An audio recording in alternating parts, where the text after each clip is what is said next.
What's up, everybody? Welcome back to the Dr. Medic channel.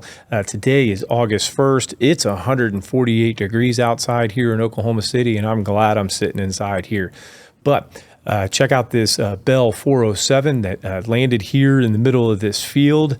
Tell you right now, I don't think there were any injuries, and there certainly were not any fatalities. So super great news. But stick around. Let's figure out what happened, and at the end, I'll show you the best picture of this entire story. Stay tuned.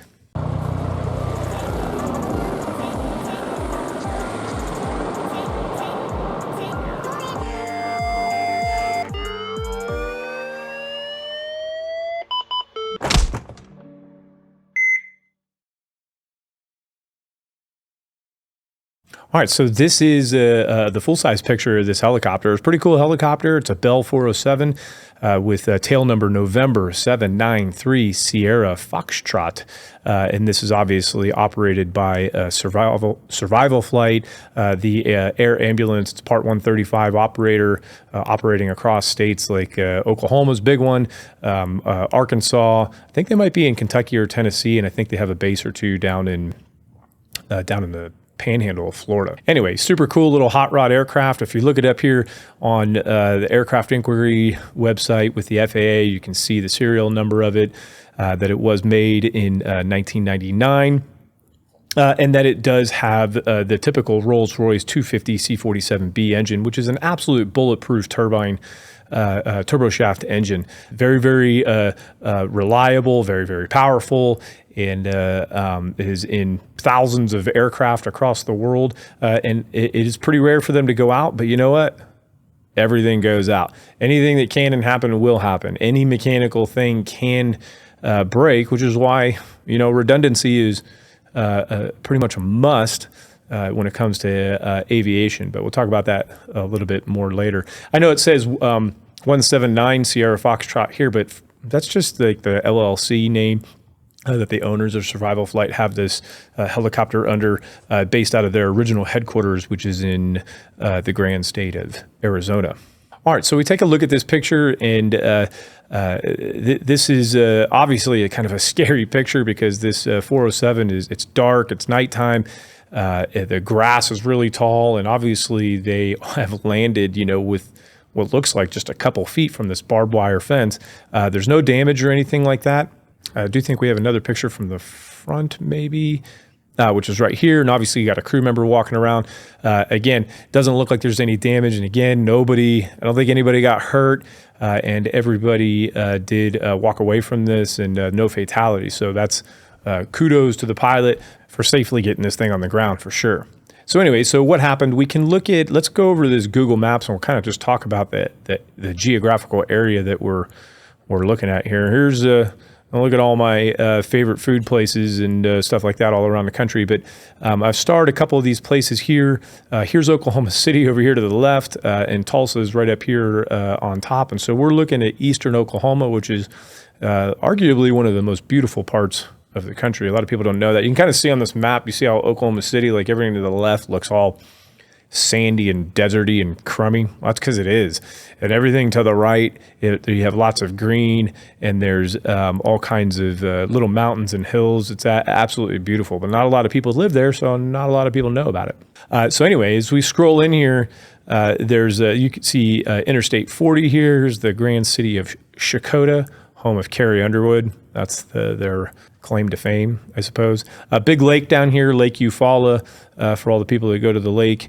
And so this is Interstate 40 that runs across the country, through Little Rock and Memphis and Oklahoma City and everywhere. And there's this little highway here called US 64 that comes north and goes up to Muskogee. In case any of y'all were wondering where those Okies are from Muskogee, they're from right there in Muskogee. Anyway, about halfway between Muskogee and I-40 is this little, I don't even know if you call it a town, but it's an area called Kiefton. and they just have, there's not really a city here, but there's a fire department and a church and just a couple homes. But right next to this fire department is this base.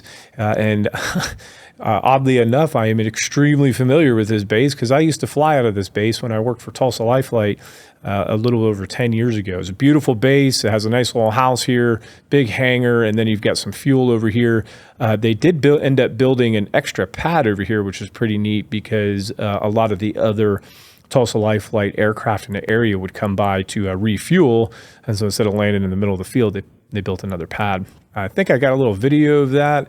And this is the video. So there's my EC-130, which is a super cool aircraft. And then I think we just had, it was a little shaky, sorry. I think we just had one of our neighboring bases, A-Star 350s, coming in to get some fuel. So you can take a look at that. It's pretty cool. Helicopters are cool. Never gets old, does it? Anyway, so that's kind of the area where their base is. And then they fly all over, you know, as we zoom out here, all over southern Oklahoma. This whole area of southeast Oklahoma would be covered by a base like this. And so let's take a look over at the ADSB and see what's going on over there. Anyway, here we are again. This is the first leg. You see Tulsa up here and Oklahoma City over to the left. And then here's that Lake Eufaula. And right about in here, right where it says US 64 right there, that is about where their base is. You can see they flew southwest and picked somebody up, you know, somewhere in this area. It could have been a scene flight. It could have been a clinical, a small clinic. There's lots of little clinics and tiny little hospitals out there in the area because, again, you're out there in the middle of nowhere. Probably not a trauma because they didn't go to a major trauma center, but they did pick them up and, you know, had an uneventful flight flying due west here to downtown, grand downtown Oklahoma City. So that's kind of cool. And over here to the right, this is where OU Medical Center is. So this would be like where the big trauma center is, but they didn't go to that. They flew past that, you know, turned around and landed on the top of St. Anthony Hospital, which is a pretty big hospital. And they, you know, they can take care of STEMIs and strokes there and critical care, but they're not a trauma center. But it's kind of cool to land there. They have a rooftop landing pad that's pretty new, pretty safe. Anyway, they landed there, uneventful. And we jump over to the next leg and you see that they take off to the northeast. And we'll zoom out and that they just are pretty much flying due east, headed home. The transponder kind of comes in and out right here with the dotted lines. And everything's fine. You know, they're flying along. We kind of maybe click, I don't know, right about here. You see they're flying about 115 knots at about 1900 feet MSL. Now this area out here is, you know, anywhere between 500 and 800 feet is the MSL is the ground level. And so, you know, if they're flying around at 1900 feet, I mean, they're flying at, you know, 1,000 to 1,200 feet above the ground, which is a good thing. You've got to be flying over 1,000 feet out in these areas if something happens, especially in a single engine aircraft where there's lots of birds, and giving yourself some leeway in case you lose an engine or in case you do have a bird strike or something like that, and give yourself time.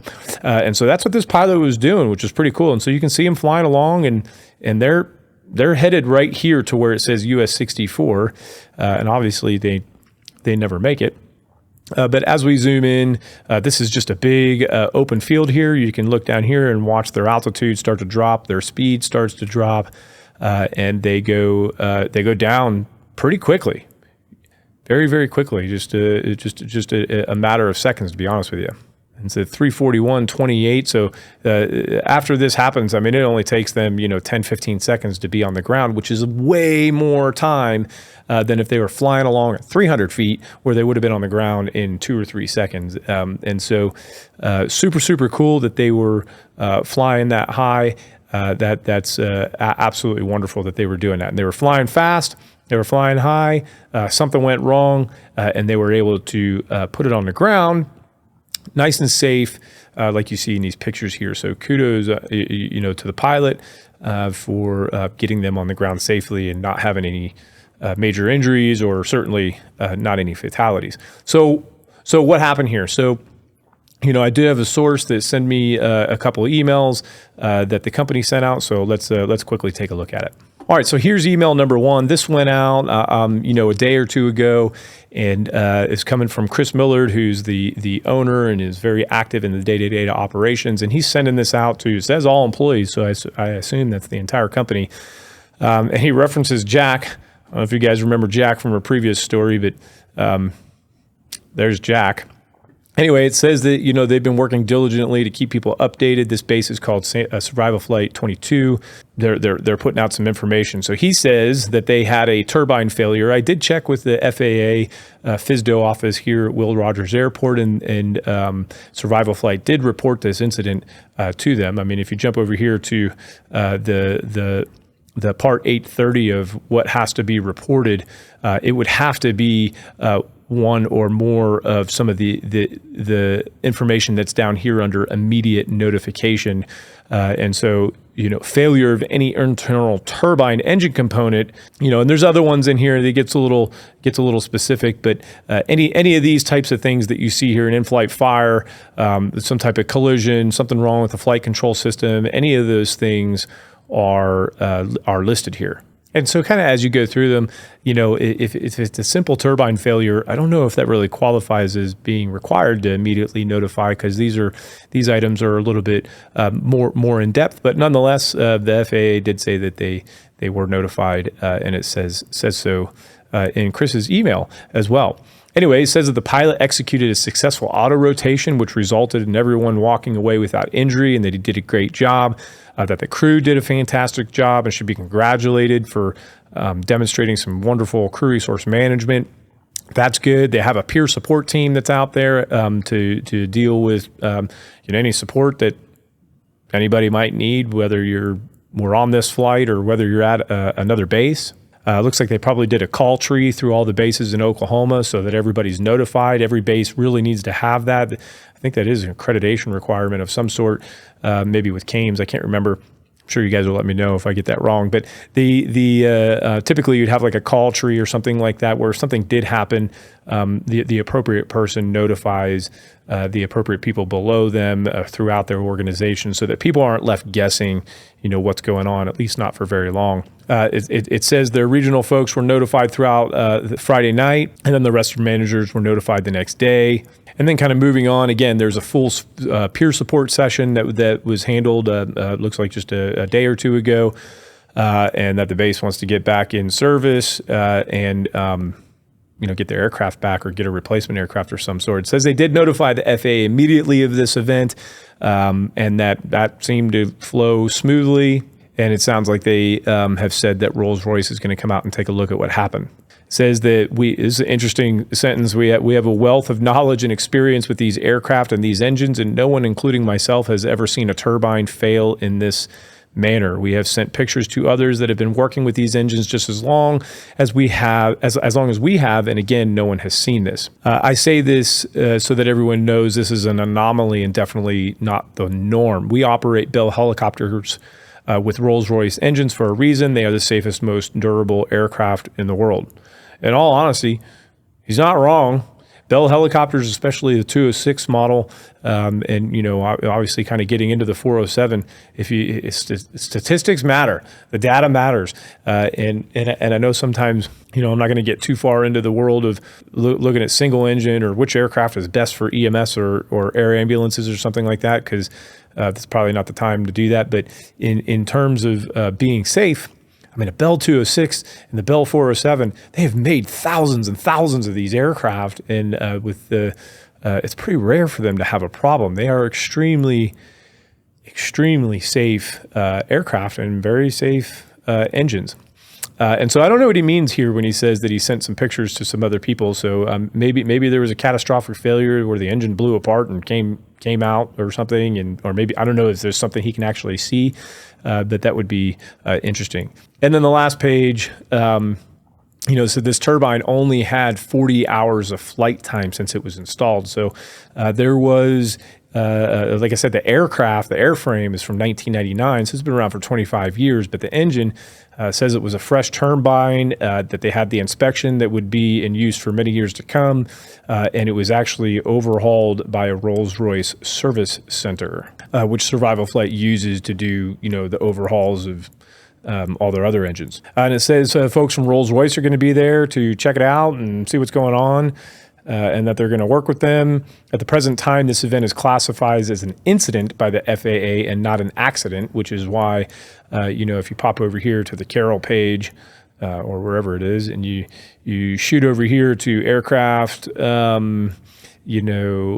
category and pull up helicopter and do a search, that you are not going to see any Oklahoma accidents here, because it says that they reported to the FAA called it an incident instead of an accident, and that's because they reported it to the FAA. The FAA says it's an incident, not an accident. So there you go. It says we will inspect and repair the aircraft at our Batesville maintenance facility and return it to service in the near future, and that you'll keep everybody informed.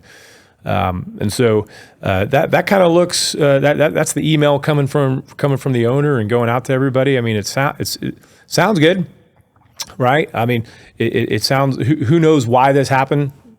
Impossible to speculate what could have gone wrong with this aircraft. I mean, I know the owner is saying that there was a turbine failure, so that's all we really have to go on for now, because there's not really going to be much of an investigation because it was listed as an incident, not an accident. So really all you have to go by is what's written here in the email. And the email says that there was a turbine failure and that it was something kind of specific. So why that happened, I don't know.